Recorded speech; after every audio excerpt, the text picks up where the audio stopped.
பரிதாபங்கள், society பரிதாபங்கள் என்ற தலைப்பில் அடிக்கடி ஒவ்வொரு சமூக நிகழ்வுகளையும் வீடியோக்களை போடக்கூடிய கோபி சுதாகர்களுக்கு 2 பேருக்கும் அந்த வீடியோவை நீக்க சொல்லி சொசைட்டி பரிதாபங்கள் என்று சாதி ஆணவ படுகொலையை, சமீபத்தில் நடந்த கவின் படுகொலையை கண்டித்து அவங்க நேரடியாக எந்த சாதி பெயரையும், எந்த ஒரு சமூகத்தின் பெயரையும், எந்த மதத்தின் பெயரையும் யாரையும் குறிப்பிடாமல் நடந்த சம்பவத்தை, அந்த சம்பவத்தின் மையத்தை மாத்திரம் எடுத்துக்கொண்டு தங்களுக்கே உரிய நகைச்சுவை பாணியில் நாடகமாக நடித்து அவர்கள் சமூக ஊடகங்களில் வெளியிட்டார்கள். 65 லட்சம் மக்கள் அதை பார்த்திருக்கிறார்கள். இதற்கு எதிர்ப்பு தெரிவித்து கோவையில் ஒரு வழக்கறிஞர் இது சமூக பதற்றத்தை ஏற்படுத்தும் என்று ஒரு வழக்கையும் கொடுத்திருக்கிறார். இதெல்லாம் உங்களுக்கு தெரிஞ்ச விஷயம்தான். இதில் நம்ம பார்க்க வேண்டியது சமூகத்தில் நடக்கக்கூடிய அவலங்களை, அநீதிகளை தட்டி கேட்க வேண்டியது ஊடகங்களின் தார்மீக உரிமை.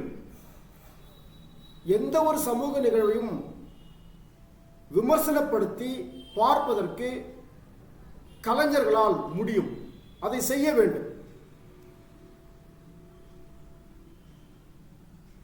எந்த ஒரு சமூக அவலத்தையும் கண்டிப்பதற்கு ஒரு முற்போக்கான சமுதாயத்தை விரும்புபவர்களுக்கு, ஒரு வளர்ச்சி அடைந்த நாகரிகமான சமுதாயமாக நாம் வளர்வதற்கு ஏற்கனவே நடக்கக்கூடிய பிற்போக்கான நடவடிக்கைகள், சம்பவங்கள், செயல்கள், இது போன்ற ஆணவ படுகொலைகளை கண்டிக்க வேண்டியது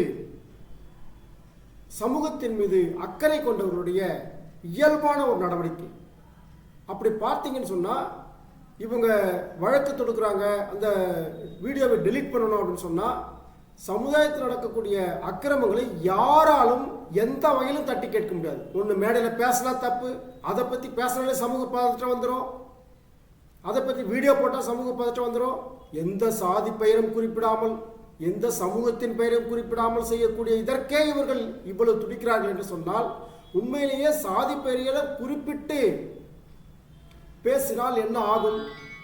எவ்வளவு மோசமான விளைவுகளை இது ஏற்படுத்தும்? ஊடகத்தை நடத்துபவர்களுக்கு அது தெரியும், ஒரு பொதுக்கூட்டத்தில் பேசுபவர்களுக்கு அது தெரியும் நன்றாக, ஒரு மேடையில் பேசுபவர்களுக்கு அது நன்றாக தெரியும்.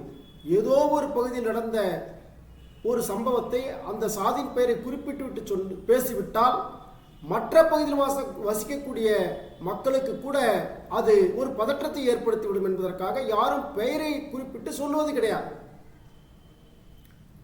அதே சமயம் செய்தி ஊடகங்களில், தொலைக்காட்சிகளில் கூட, செய்தித்தாள்களில் கூட அந்த சம்பவத்தின் உண்மையான சாதி பெயரை குறிப்பிட்டு அவர்கள் சொல்லுவது கிடையாது. குறிப்பிட்ட சமூகத்தை சார்ந்தவர்கள் என்று பொதுவாகத்தான் சொல்வார்கள்.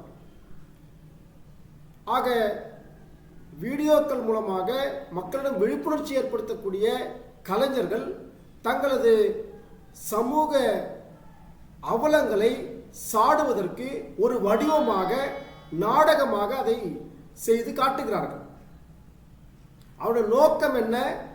இப்படிலாம் இருக்கக்கூடாது, ஒரு சமூகத்தில் வளர்ச்சி அடைவதற்கு நீ உதவி செய்யலாம் கூட பரவாயில்ல, கெடுக்கிறதுக்கு உதவி பண்ணிடாத, சாதி வரியை தூண்டுற வேலை செய்யாத, சாதி வரிகளுக்கு துணை போகாத, சாதி வரியை நான் இருக்காத, உன்னுடைய கல்வியை பார், உன்னுடைய வளர்ச்சியை பார், உன்னுடைய எதிர்காலத்தின் வளர்ச்சியை பார், அடுத்து உங்களுக்கு பயனுள்ள வாழ்க்கையை வாழ் என்று சொல்லக்கூடிய நிகழ்வுகளை கூட இவர்களால் சகித்து கொள்ள முடியவில்லை என்று சொன்னால், இப்படிப்பட்டவர்கள் வழக்கறிஞர்கள் இருக்கிறார்கள் என்று சொன்னால், நாம் எவ்வளவு மோசமான ஒரு சமூக சூழல் வாழ்கிறோம் என்பதை பார்க்க வேண்டும். இனியேனும் கல்வி பெற்ற, நாகரிகமுற்ற சமூகமாக நாம் மாற வேண்டும். அதற்கு இந்த வழக்கை ஒரு தவறான முன்னுதாரணமாக கொண்டு தள்ள வேண்டும். மறக்காம சர்ப்ரைஸ் பண்ணுங்க. தேங்க்யூ.